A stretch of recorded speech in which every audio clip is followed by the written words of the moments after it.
First of all, thanks for joining us this morning. We appreciate it. All right. You'd once said, I just wanted to pitch good for those people. What did the city and people of Montreal mean to you professionally, but more importantly, personally? Well, personally, I was really grateful to be part of the Montreal organization the time that I played there. I'm grateful to the city and the people of Montreal. They treat me real well. They really enjoy it as I enjoy myself playing there. They treat me with respect, and they like it when they see me pitch. I enjoyed to see them when I was pitching, to see the stadium that there were more people coming. And there were times at the paper where they interview the fans and they say that a lot of time they enjoy it more when I was pitching just because they knew that they would have a chance to win a ball game.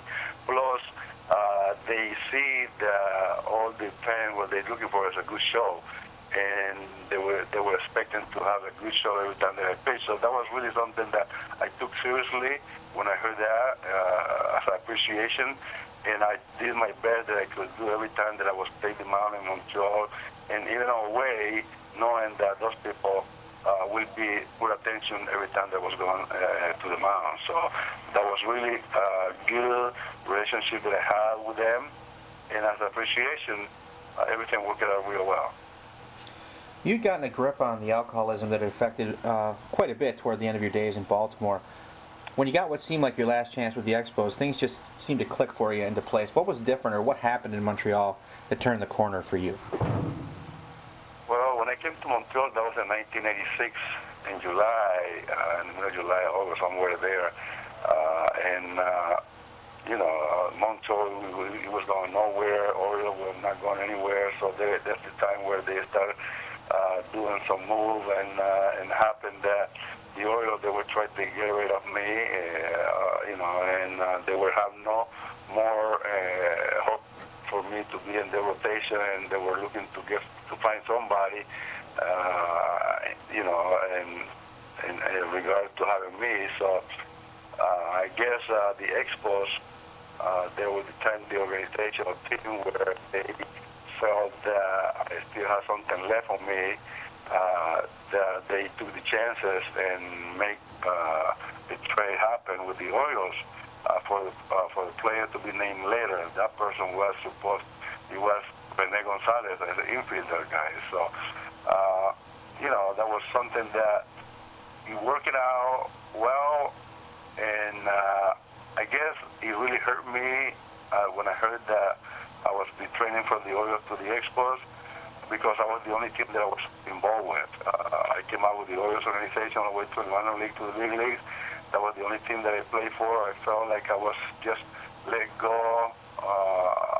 That I was like abandoned, or like they didn't have no faith on me. I felt, I had all those feelings inside of me that it let them get to me, and I was crying. But then Mark Belanger and Brooke Robinson and Jim Palmer came to me and talked to me and explained to me that, hey, don't forget that this is a business. One way that you can look at it is that maybe this organization don't like you no more, or they don't want you no more, but there's another team that they want you there. So, look at that way and go with it. So they made me realize that, and when I saw that, like El Video Tono, the hope that they gave me, I took it in the positive way. So I came to Montreal, and to me, the turning point that I was looking for, Larry Bernard, the pitching coach, gave it to me. When the first time that I was going to the mound to throw my bullpen side, to get ready to pitch, or to at least for them to see me, he came to me and told me, hey, Dennis, I want you to know that you're a veteran pitcher. You earn your dues. You earn respect. I don't have nothing to tell you. You do what you need to do, and do what you do best. Go for it. That was the thing that I was looking for. That was the thing that anybody imagine to have it. And from that point on, I kind of look at it as a coach. That's all you need to do, to know how to inspire your player to perform and give you more than what they're supposed to. So that was the key for me. Shortly after Chris Gwynn's fly ball settled into the glove of Marquise Grissom to complete the 13th perfect game in Major League history, you were overwhelmed with emotion out on the mound. What thoughts were flooding through your head at that moment? Well, everything just related to my problem that I had with my drinking, all the perseverance and the dedication and the sacrifice that I was putting to it, to try to make it come back, to try to show just myself and be grateful to God about the compromise that I had to be able to show that I can still do it, because all my life, all my career, it was like a challenge. I never took anything for granted. I always was something that for people say or anybody or whatever reason that it happened, that I always took it as a challenge to prove that thing wrong. I always believe in myself and God that the only person that I can be able to decide what can I or what cannot do was Dennis Martinez with the help of God. So I rely into that, and it may happen what it did happen. So during that game, when the game was over, I didn't have no other way to express myself, just with tears as a gratitude to God for thanks for allowing me and for giving me that great game that He has happened.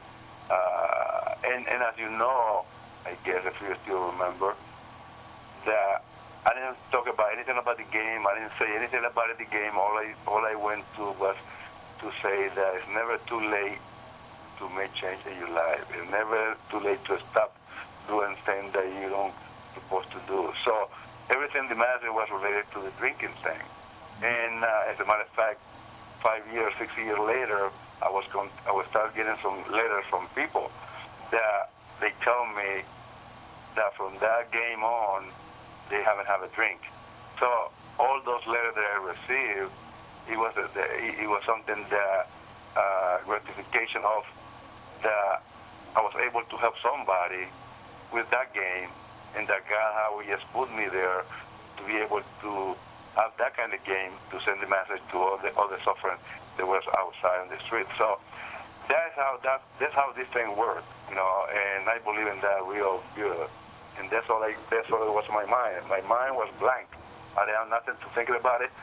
Everything was kind of blank, and so it was great. People tend to forget, but Mark Gardner threw a no-hitter into the 10th inning against the Dodgers just 2 days prior to your masterpiece. What was in the water that weekend in Los Angeles? Well, as a matter of fact, we were the type of team that, we're a scrappy team. We had some pretty good prospects. That was the Montreal Expo organization was relying to it. They never give it multi-year contract to anybody. They would just the type of team that they develop the young players. They give the chance to develop themselves at the big league level. And then when they have the chance to pick, they will just trade them to get some more prospects to survive because the low market city. So, the low budget city. That was something that people understood that, people understand that. But then, when you have a bunch of guys that you see them grow and that you see them, the way that they develop themselves, and I was part of that because I spent 8 years with them. There was some point where we felt that we can beat anybody, and we did a couple of times. We went all the way to the end, but we came a little bit too short. We always had some good arms, and Mark Gardner started the game that Friday. He pitched a no-hit. Unfortunately, we never scored no run, and he got beat in the 10th inning. But that was a weekend. Something that we still remember because unfortunately, it happened to Mark that way. And then the next day, Haney, the left-handed pitcher, pitched that day, Saturday, and I pitched Sunday. So, it was a pitching duo that time that we performed as best as we could against the Dodgers. That they were leading the National League West. And that time, there was a first place, batting against the somebody else. I guess I think that's what I think they were doing against the Giants. I think, and but that was a weekend joyful time for us as a pitching staff because we had a 2 out of 3 pitching great games in that series. So it was a weekend. It is a weekend that we always remember. You left Montreal following the 1993 season to sign with Cleveland. Were you at all surprised by the level of success that the '94 Expos club had that following year? Well, I wasn't surprised at all because I knew that, having Felipe that year in 1993, they were going in the right direction. Felipe became the manager then, and I had a really great time the time that I was there with Felipe. And I knew that Felipe we will get that team in the right direction, and as a matter of fact, they did it. And that's when they blossomed with everybody out there. And I was hoping that they would finish the first place, and we as an Indian, because I was with the Indian then, we were battling against Chicago White Sox for the first place. And I was in my head thinking about it. Can you imagine me going back to Montreal and facing the Montreal Expos? And the worst, what a show would be. It was a great time for me to be going back my ex-home and pitch there because I always loved to pitch at the Olympic Stadium. And face my old teammate and everybody else in defense. I was thinking what will the defense reaction will be against or with me. So it would be, it should have been great to see that mixed emotion that defense would have then. But I bet that they would be rooting for the Expo for sure. But that was the time that I was thinking that way, and then all the sudden the roof came down with the strike. Right. You had played with Tim Raines during his prime. You faced Rickey Henderson while he was in his. I think that qualifies you more than any writer who has a hand in the process, in my opinion. I'm wondering if you think that Tim Raines belongs in the Hall of Fame. Well, Tim, he was a legit leadoff guy. He was the innator for the Montreal Expo for a long time. Even when I got there, he was already, in his peak, and he was still doing some damage in the outfield as a hitter and as a base runner. So he was the type of player that I guess people look at him for the thing that he did, but they never look at him as a talented that he was. And but even with that, he came through. He overcome his problem that he had also, and he became one of the best leadoff in baseball. So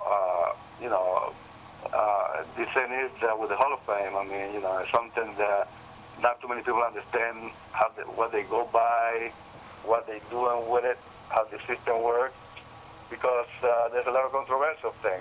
You see a lot of people they belong in the Hall of Fame, they're not there.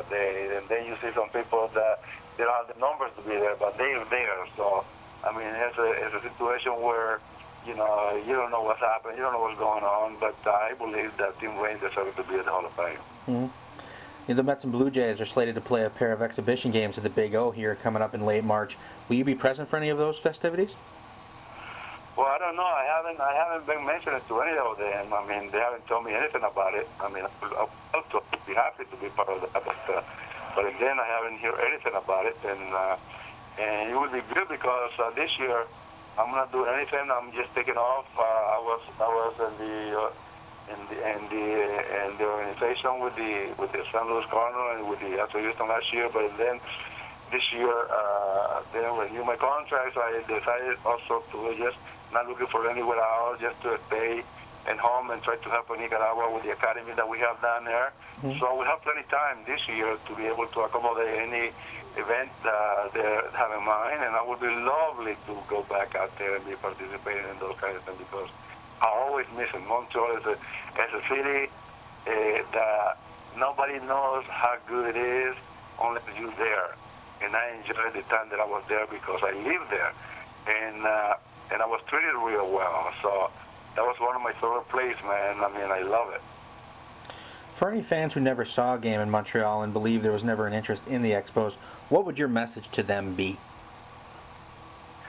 That try to find a way to bring a team there because even though people, they're always talking about that it's a hockey city, whatever they say, but it is okay. They can have number one sport, which is hockey, but also they can have the second sport, which is baseball, because people, they love baseball.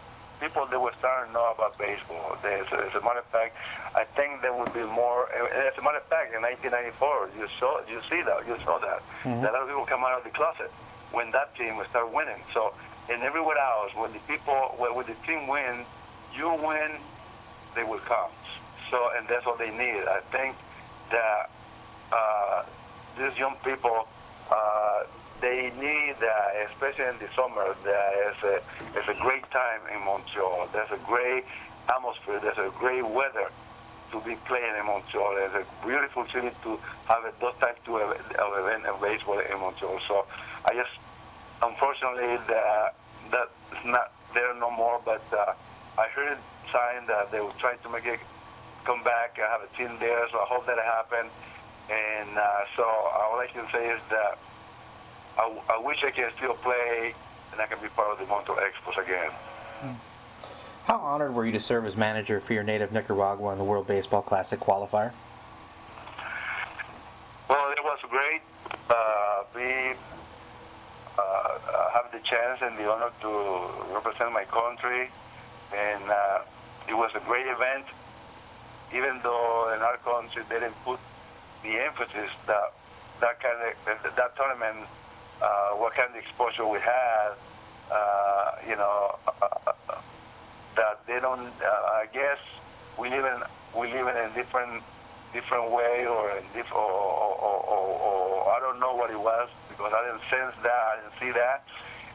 But I tried to let them know what kind the competence, what kind the event was, for us to prepare well, to have the facility, and to have everything that we need to have to prepare the national team to be able to compete at that level and to be able to represent our country. But unfortunately, sometimes, they have something different in mind that they put like a second thing out there. So, but I guess Nicaragua, we have talent to do it and to do better. All we need is to get more into it and to be able to put more attention to that. But I was honored to be part and be a manager of the national team, and I did my best to help that team, but we came short because Brazil came out and he qualified instead of us. I mean, can you imagine? That thing was too grand for anybody. Panama, Colombia, Nicaragua, and Brazil. So everybody was expecting to be Panama, Colombia, and Nicaragua and Brazil were the underdog team. And Brazil came through with very manager. So I was really happy to see that. Mm-hmm.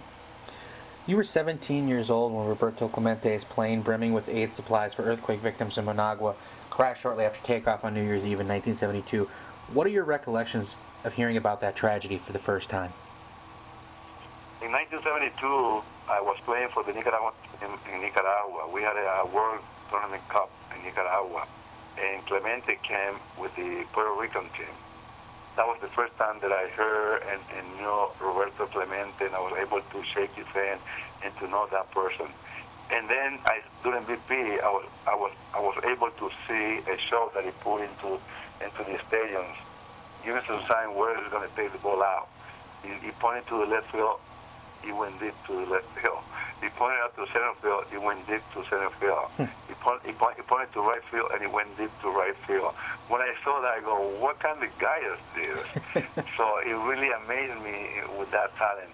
But then, after that tournament was over and everybody went home, and then in December 23rd, we had the earthquake in Nicaragua. And the news that I heard was him going down with the plane with a lot of humanitarian aid to our country, to our people. That really shocked me. That really shocked me to know that I was able to meet that person in the baseball field, and now I know him. I was able to know him in that short time.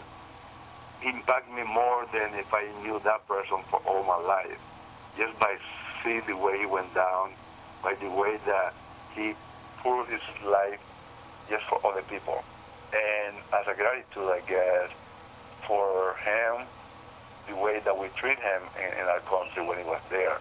So show me out of that person that kind of human being he was. And from that point on, he was my idol, and he's always been my idol. And until now, I still continue to have him as an inspiration to not only as a player that he was, but also as a human being. All right, Dennis Martinez, El Presidente, it's been an honor. Thanks a lot for speaking with us this morning. Oh, thank you very much, man, and good luck in Montreal, and I hope we have a team down there, and I hope they invite me to go there this year, so I will be happy to go.